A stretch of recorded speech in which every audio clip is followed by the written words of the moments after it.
Hello YouTube, and today I am doing Sid Meier's Civilization Beyond Earth. As many of you know, I am a big fan of the Civ series. I play lots of Civ 5, play with friends. I've had Beyond Earth for since it's come out. Basically, I pre-ordered it and got the expansion. Note to self: don't ever pre-order a game. Wait till it gets released.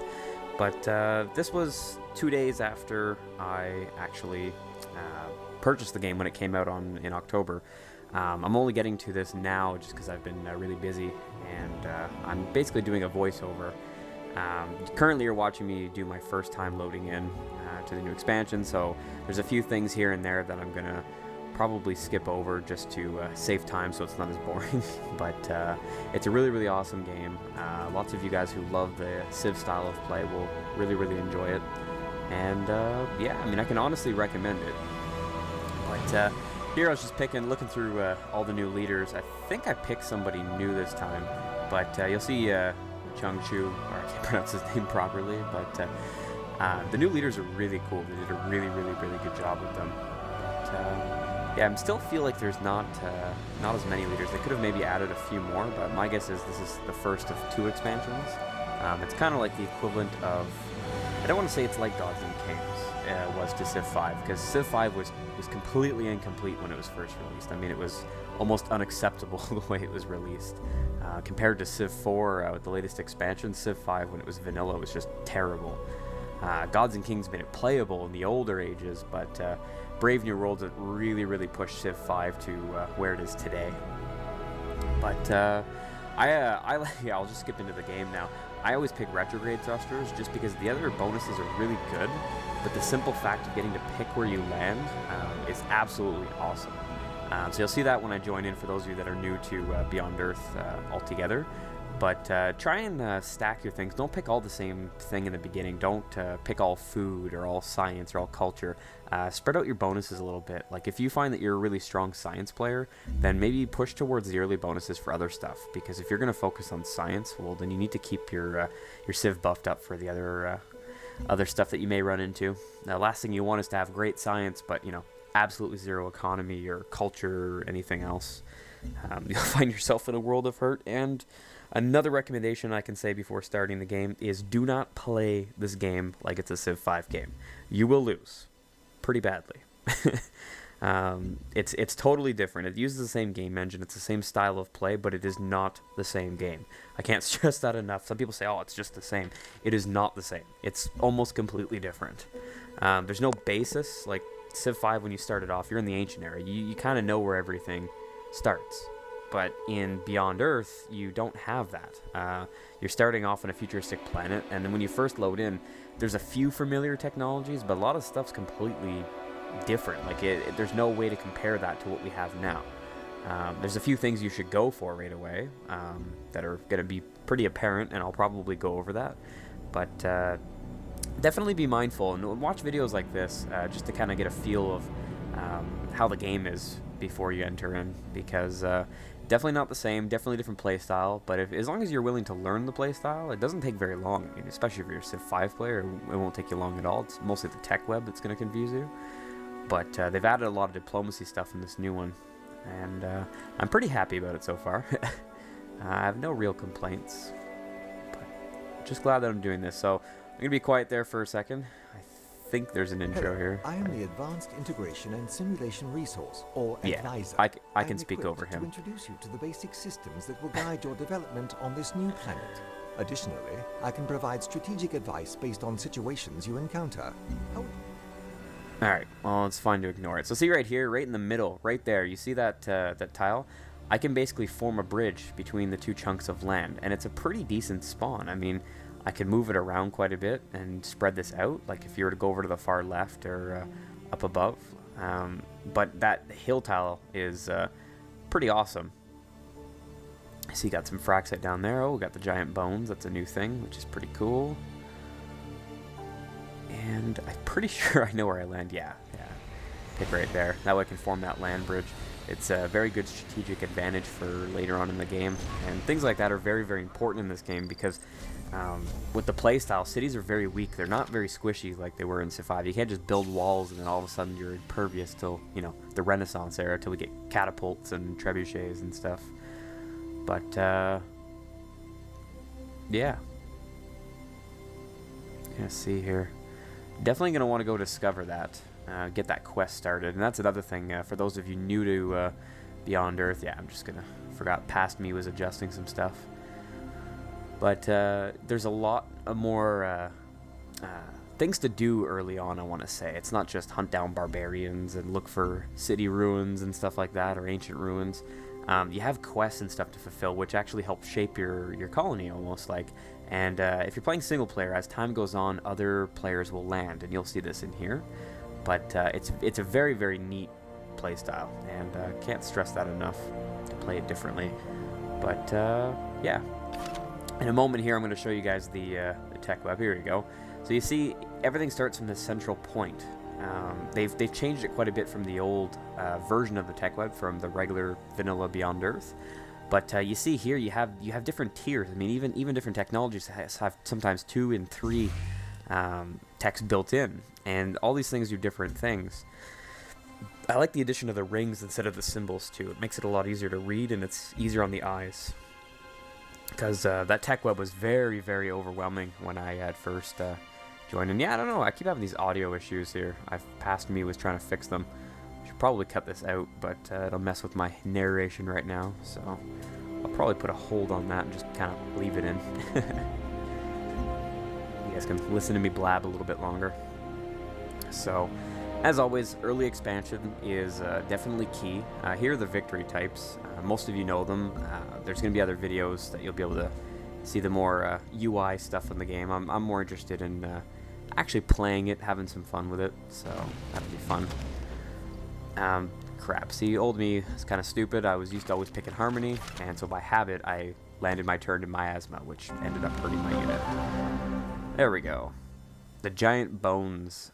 This is a quest that you're going to want to do as fast as possible. There's enough of these super massive bone structures all over the planet that you can excavate for every player to be able to complete this quest. But the longer you wait, the longer it's going to take you to find them, because every player will go and find them. And if these end up in somebody else's territory, well, then you're screwed. You're going to have to basically declare war or do other stuff to be able to go and get it. But resource pods are the equivalent of ancient ruins. There we go. Enormous creature, blah, blah, blah. Never actually completed the quest yet, so I can't tell you what it does. But I know you get big bonuses. I think you can kind of pick what you get out of it afterwards. Well, that's new. Huh. Yeah, there's a few things I'm going to have to brush up on and learn these things so I can explain them to you a bit better. Well, that's cool. We got some sunken stuff up here.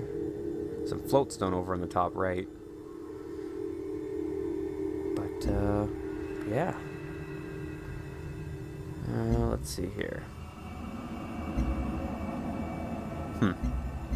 It's a very good spawn, and just like in Civ 5, your cities can work up to 3 tiles away, and they'll expand up to 4.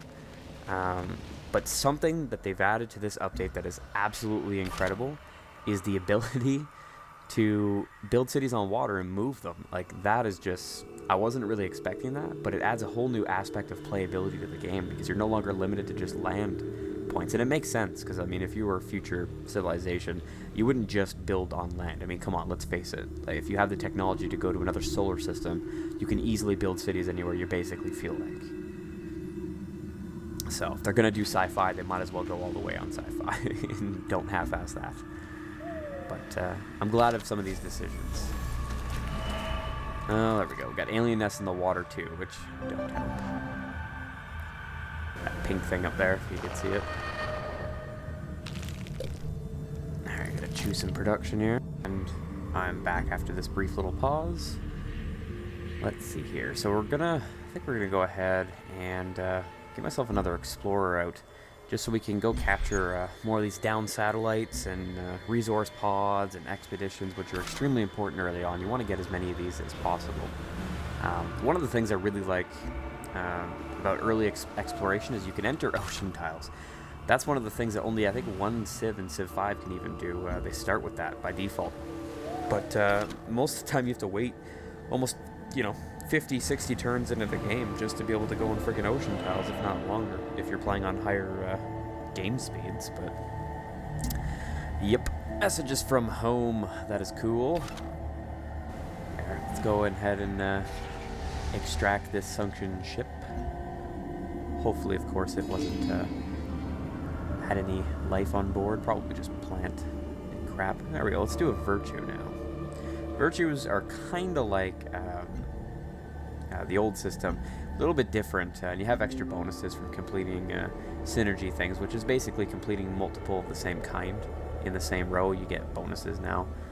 Just like your affinity in this game is what your people stand for. I mean, harmony, you basically want to be one with the planet. Supremacy, you basically turn yourself into a cyborg. Purity, you want to stay how, you were on Earth and turn the new place into Earth.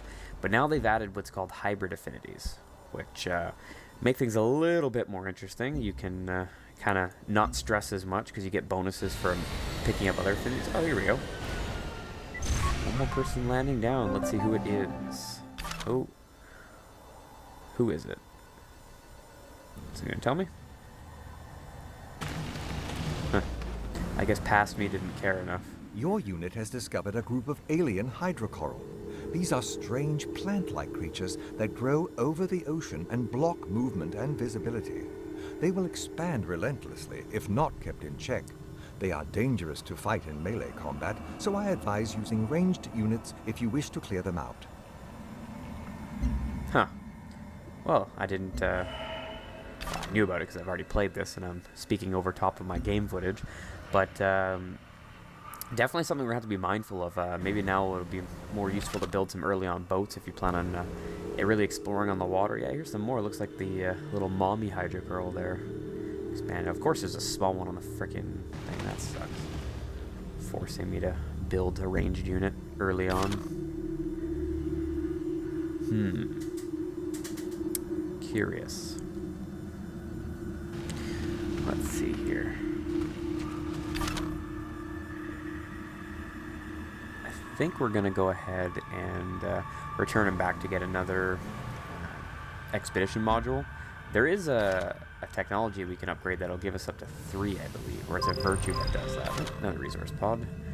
I think we're going to want to do that. One thing I want to talk about real quick, and you're going to see this coming up shortly, is they've added artifacts to the game. Now, this is something I don't know a whole lot about, but basically from what I've gathered, you can collect different artifacts, from aliens, from other civs, and from the planet itself, and from past civilizations. And different artifacts are worth different amount. Now, you can cash these things out for, science and culture and whatnot, and when you first discover them, they're usually worth quite a bit when you cash them out. But you can also gamble and hold on to them to try and get more complete sets, because you can hold up to, you can do up to 3 at a time. So sometimes if you can get 2 or 3 pieces, it's worth a lot more, but if you hold on to them too long, then they'll actually be worth less than they were before, because everybody's advancing and discovering more. So it's kind of a trade-off, but I'll discover a little bit more about that system, and I'll show it to you when it comes up here. Right now we're still in the virtues here. I think I'm going to go with the worker. Yeah. Start some early upgrades, buff up my city a bit. Increase the production. Chemistry will be good. We'll reveal some good old oil. Glad to know that thousands of years in the future we'll still be using oil. Artifact from your there we go. Expedition. Artifacts Media are valuable, cube. unique objects that can be used in powerful ways. Visit the Artifacts Library to view your... There we go. We'll make him shut up. So this one is from Old Earth. So see, if we go here, it's worth 33 culture if we complete the research on it. Now, if we had multiple other objects, we can also do that as well. Combine it. That was just me trying to figure out what I can do with it in the past, but it's my first time seeing it. A 4 billion-year-old world's worth of resources, shared among a handful of people. We're gonna make a fortune here. Or you'll pollute the planet and turn it into Earth and then basically force yourself to leave again. There's also that possibility. But humanity will never learn. We can't learn. No, I want a gunboat. It's gonna take forever, though. I have no choice if I want to clear that coral. Can't build another colony yet. Submarine is tempting, though. It takes less turns to build, and it's hidden. Let me see. Just read some of these. I like to go for chemistry early on. Some people like to go with pioneering. I usually go chemistry and then engineering or physics just to get some of the building bonuses. But we definitely want titanium to be revealed on the map because that's extremely important for mid-game and late-game units. Without titanium, you're basically going to be screwed, so you want to have some early cities around titanium. That's for sure. Yo, here we go. We got another. Hey, they're landing on the ocean. We're going to have one ocean city. One thing I haven't checked is if you can move from the ocean onto land. I don't think you can, but that would be interesting. You need some sort of giant crawler.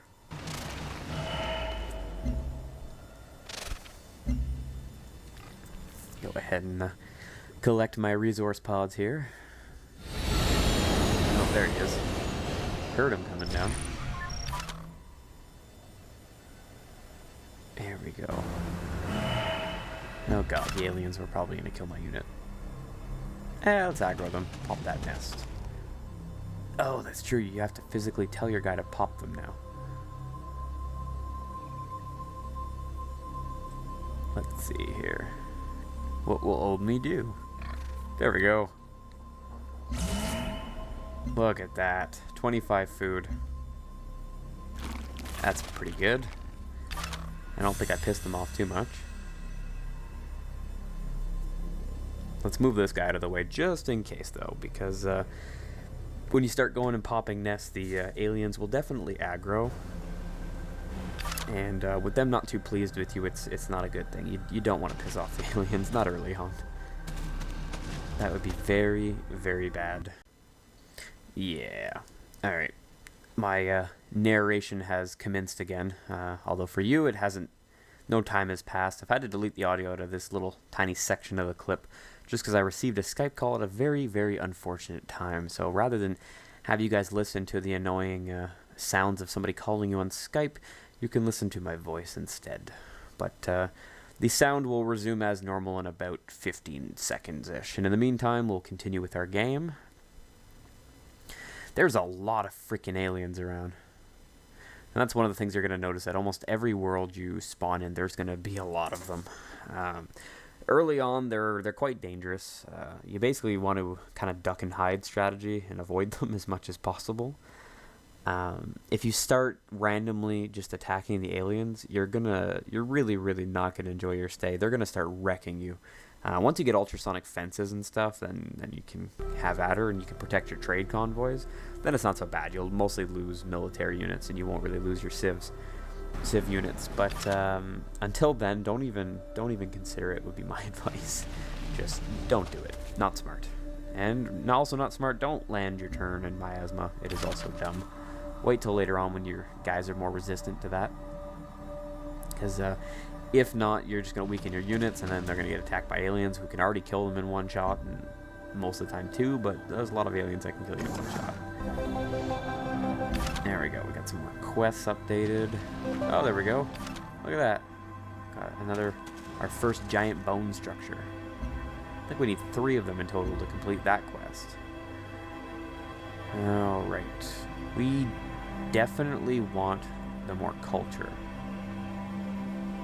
Now, this is what I mean by quests. You can kind of choose and shape your thing. It's not the same. Everybody gets similar quests to a point, but you can pick different decisions, which can really, really shape how you build your cities and everything. I like to get more virtues, so for me, I'm obviously going to pick the more culture.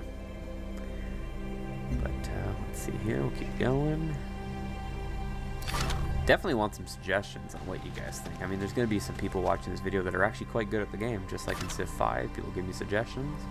I'm by no means a grandmaster expert at the game. I consider myself reasonable at this game. I'm very good at Civ 5, but I got to practice it a little bit more, and that sucked.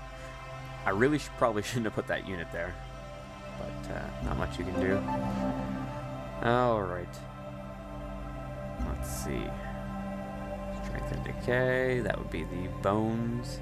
So we're going to need at least 2 more to complete this quest. Now this is a quest I really want to complete because it's new to me, and I'm kind of OCD about that kind of stuff. So, plus I think you guys want to see what it's going to bring. I mean, some of you already know. I mean, you guys can easily just Google it, but it's more fun to watch somebody else do it. Kick back and relax. We already have another virtue? Really? Already? Huh. Illegal slaves. I think that's when you,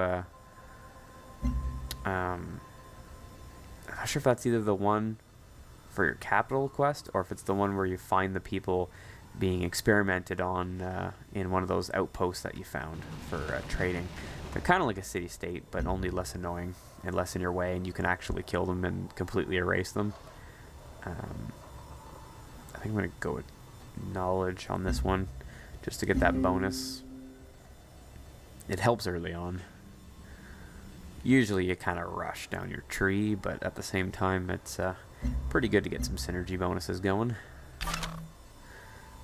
If the personality this traits is you something a currently little bit have new don't to seem me. as useful anymore, you can Take me a exchange moment them to for figure new that ones. out, but You have enough I diplomatic think this capital affects to do how this everybody now. else thinks Visit the about diplomacy you. section So we'll go and into see if any diplomacy of the here. alternative traits are more attractive. Yeah, we'll have to figure that out. Kinda know what it does, but we'll see afterwards. There we go. So this is basically where I'm going to end it here with diplomacy with Jakarta. At least I'm pretty sure that's what his name is.